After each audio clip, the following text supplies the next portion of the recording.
Hello, everyone. Today I want to come on here and share a few of my thoughts, specifically about media bias with all of the election news going on currently as we speak.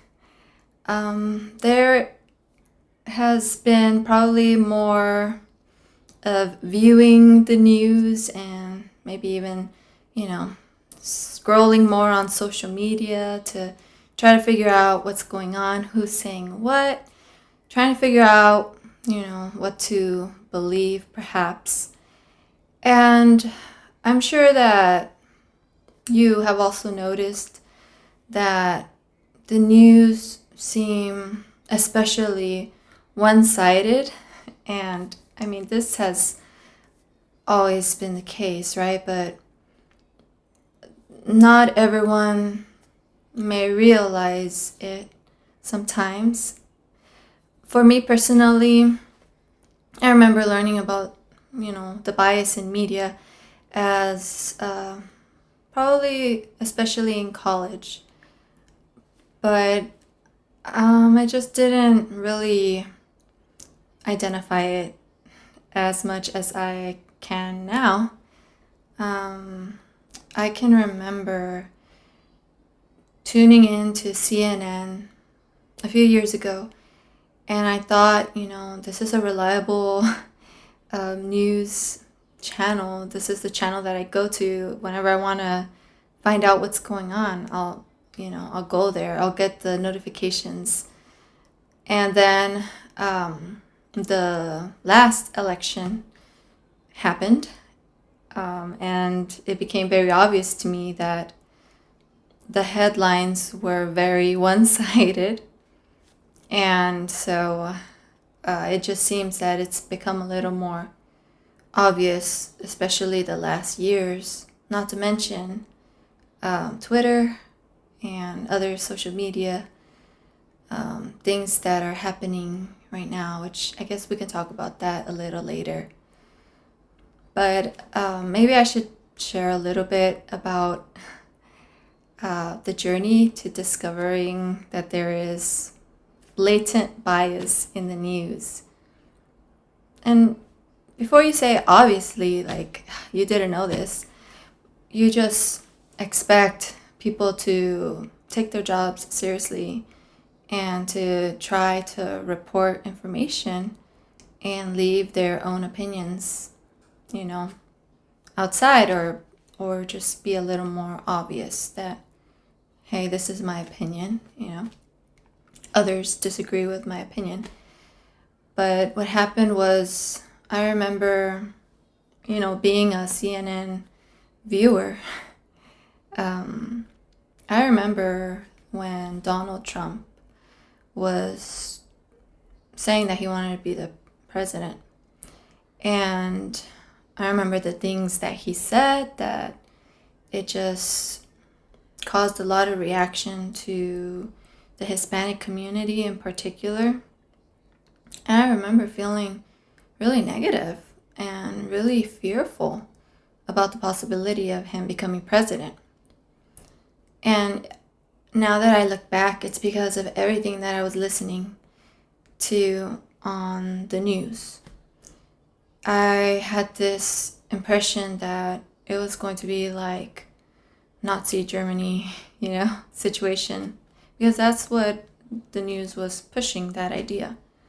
And I thought it was going to be really scary for all Hispanics, even, the legal citizens, which is something that they were also pushing, that narrative around that time. And I just remember having this really disappointing feeling that he was the one that was going to represent the Republicans. And I'm sure I'm not alone with this experience. And then through experience, I'm here in the middle of the next election, and I can see by experience that all of those fears they didn't happen. The things that people were saying might happen. I remember the day that he got elected, there were a lot of people in the news talking about how a lot of people are really afraid right now. Well, no kidding, because you were bringing all of these fearful thoughts into all of us. And I remember that night when it was official that he was the president. I remember thinking, well, I hardly prayed for the president in the past, like the Bible teaches us to do. But I'm definitely going to be praying this time, because I had all of these fears that he couldn't be trusted to, have this professional relationship with all of these dangerous world rulers, political leaders. And I just remember thinking I better be praying, for God to help him to lead us, to lead this country. And so with this time around, this election, I've kind of noticed that it's not just one side. You can also find other less popular news, like on YouTube or I don't know. That's where I hear the other side mostly. So yeah, I see that there is a bias both ways. And, it will only be effective when you aren't aware of it, and when people are not being taught to think critically about the information that they are receiving.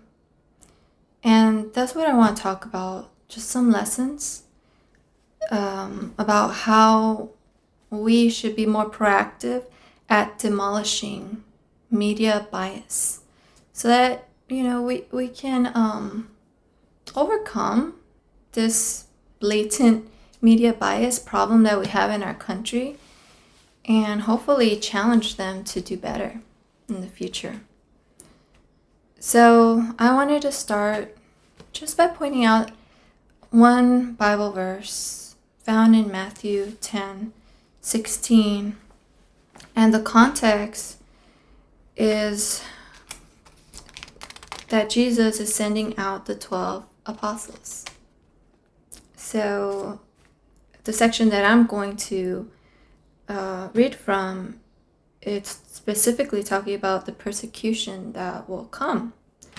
And this is how Jesus, started that section. He said, "Behold, I am sending you out as sheep in the midst of wolves. So be wise as serpents and innocent as doves." And it talks about what they can expect, all the difficulties, and how God was going to help them in those situations. But I think it's really good advice for all Christians in general to notice the expectations that Jesus had of his disciples. He told them to be wise, and he told them to be innocent. So, in other words, don't be like the wolves, that you're in the world with the wolves. And so to me it implies, for us specifically, don't talk like the wolves in this world, and don't do the things that they do. And Jesus teaches that a lot, like throughout his sermons, how we are not to retaliate. We're not supposed to do the thing that would feel good. We're supposed to, reflect God's goodness and be humble. And here he's telling us, be wise and innocent, because that's how God is, right? And so one of the things that we definitely need to be aware of is that there are wolves. There are people that have agendas, that have biases, which just because you don't think like me, that doesn't mean that you're the only one that has a bias, you know? I have a bias, you have a bias, we all have a bias. So let's not pretend that when we're watching a news reporter report something, that they're unbiased. And then also be aware that these wolves, they can bring on deception. So when we have that sober mindset of these wolves, and we are aware of it, and we expect it, right? We are to pursue truth. So it's important not to take someone's word as like a truth bearer. I notice it's a popular thing to see fact checker, like fact checks. And it seems like people want to say, I am telling you what is true. I am, and I had a moment like that recently where I heard something or I saw something about the election that's going on. And then I thought, let me do a little like Google search and see if there's any more information about this, to see if I can, see if there is some truth to this. And then, of course, an article pops up pretty much just saying, fact check, that wasn't true, and this is the explanation of what happened. And then I kind of caught myself thinking, oh, okay. But then I thought, well, how do I know that the person that's writing this article is telling me the truth? So you decide if you're going to trust the information that you are reading, even when it's claiming to be what really happened. You still should be careful to not accept that as truth just because someone says it's true. It could just be someone is trying to cover up the thing that was exposed, but it's very easy to just say, well, this is what really happened, so that's not real. So it's important for us to do further research and don't just make up your mind just because someone tells you, no, that's not true, And so I took a few notes down today, so I'm reading through those kind of bullet points right now. So it's going to be kind of scattered today, but I hope you don't mind. I felt like today should just be like talking, So language. Have you noticed that people can use words to manipulate and make you think that their side is the right one? Because the words that they're using are the kind of words that you want to identify yourself as. So be aware that anybody can use the words that you like in order to convince you to come on over and believe what they are telling you to believe. Pretty much what I'm suggesting we all do is to fact check the fact checkers, if that makes sense. Just because someone kind of takes that role as a fact checker, it's important to think, well, who is the person that is claiming to be telling me this? What side are they on politically? What kind of motivations might they have? What are their own biases? Because let's talk about Twitter, for example. You guys know that I recently left social media. I think it's been like 3 weeks or a month now. But just because you leave social media doesn't mean that you can't still find people's Twitter pages on Google, just in case anyone is considering leaving social media also. So I can still see what's going on. And like there is a lot of censoring going on.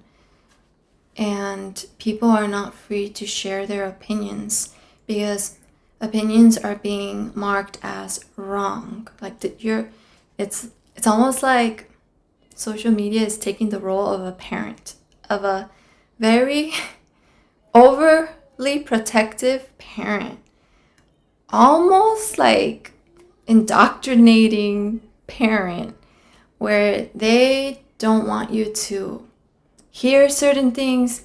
They don't want you to think differently than what you think. And so they're going to try to do everything they can to hide any views that go against their views of how they interpret information.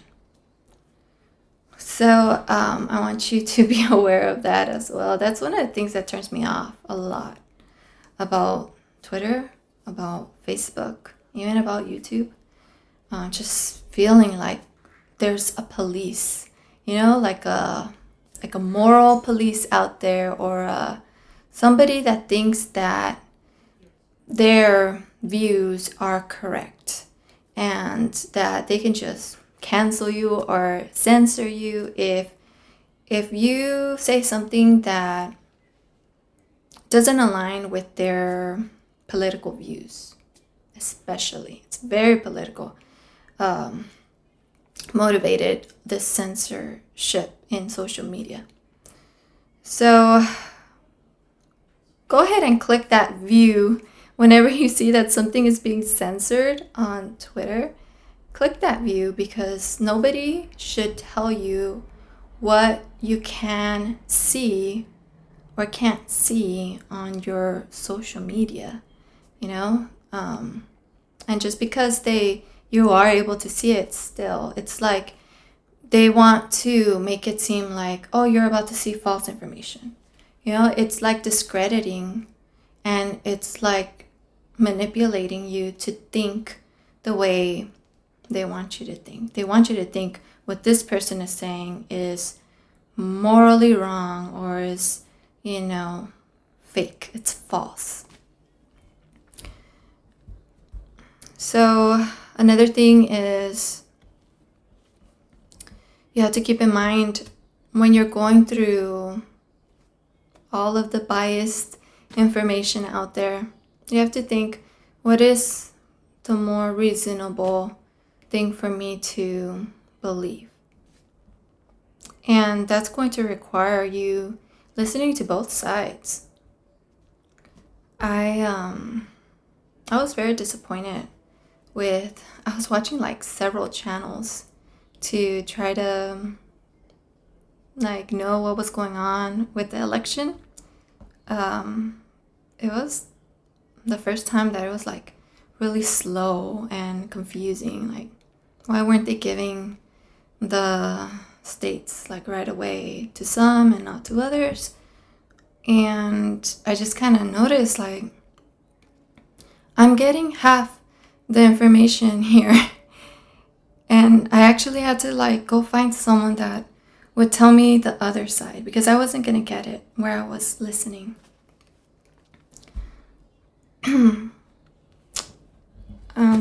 It's important that when we're listening to all the information, that we are trying to get the data, the actual bones of what you're listening. When, what happened, who was involved, and then all the other information, all the other opinions, all the other biases, you just have to leave them there. Just take the information, go somewhere else, get some more of those bones, and then you come up with your own opinion, with your having considered both sides. Because you may be believing things that may be just somebody else's bias and not even know it, simply because you don't check other sources for news, and you might start to like be adopting a narrative, kind of like what happened to me, that isn't real, and it's just something that someone wants you to believe in order to get you to do what they want you to do.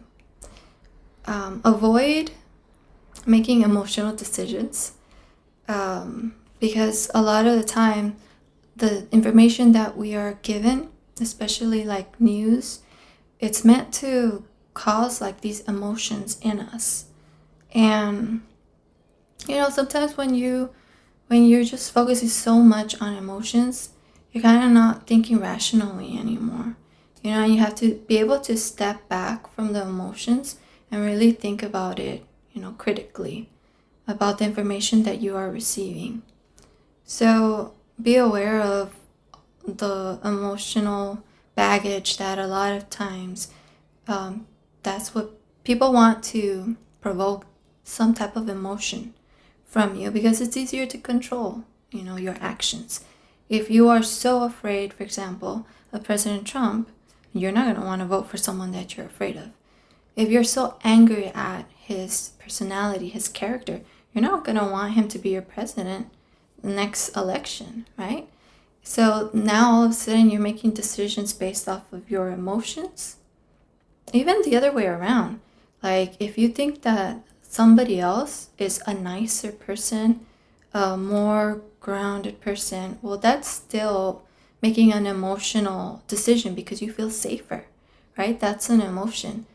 And although you should consider these things, but there's more to consider besides, just the external, right? You have to consider the whole picture and the end results of supporting a person, a law, an organization, or even an idea.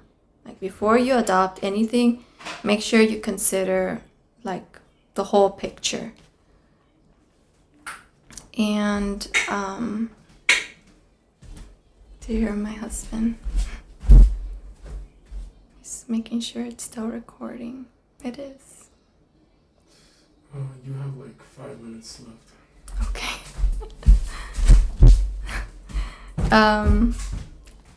The last point, because I have 5 minutes left. I was gonna finish anyway.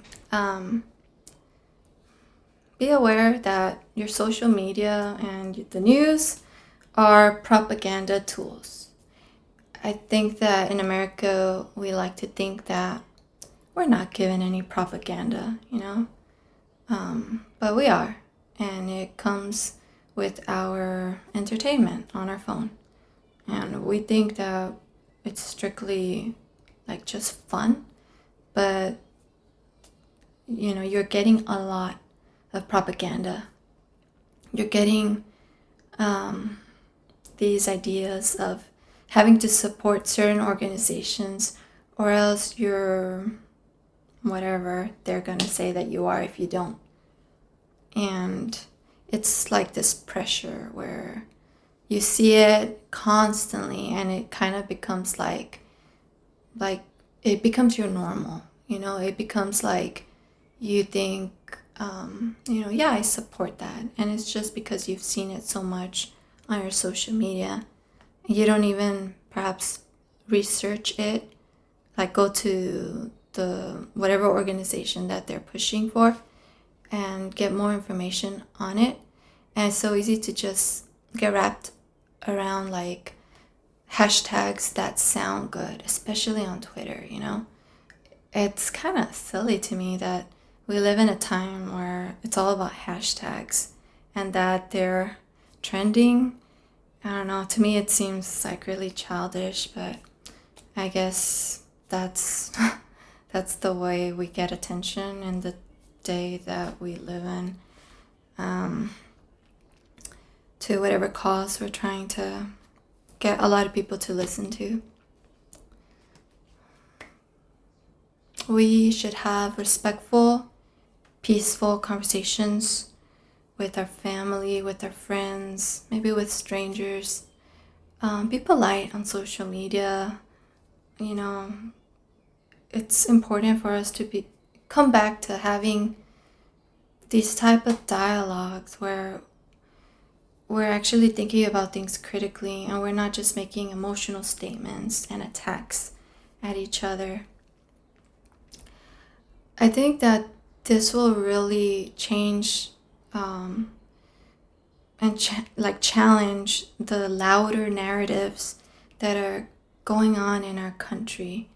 Like anything that you're hearing on the news, for example, if you're having these conversations and you're helping people to identify biases and expect biases when they're, hearing all this information from wherever they are, I think that people will begin to grow and be able to spot these things and to not accept whatever someone else is telling them to think like and prompting them to do. And just because someone is saying something loud doesn't mean it will be true and reflect our reality. And if we can just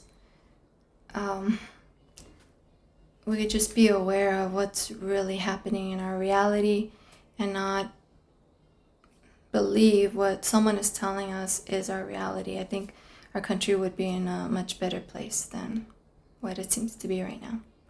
So those are just my 2 cents.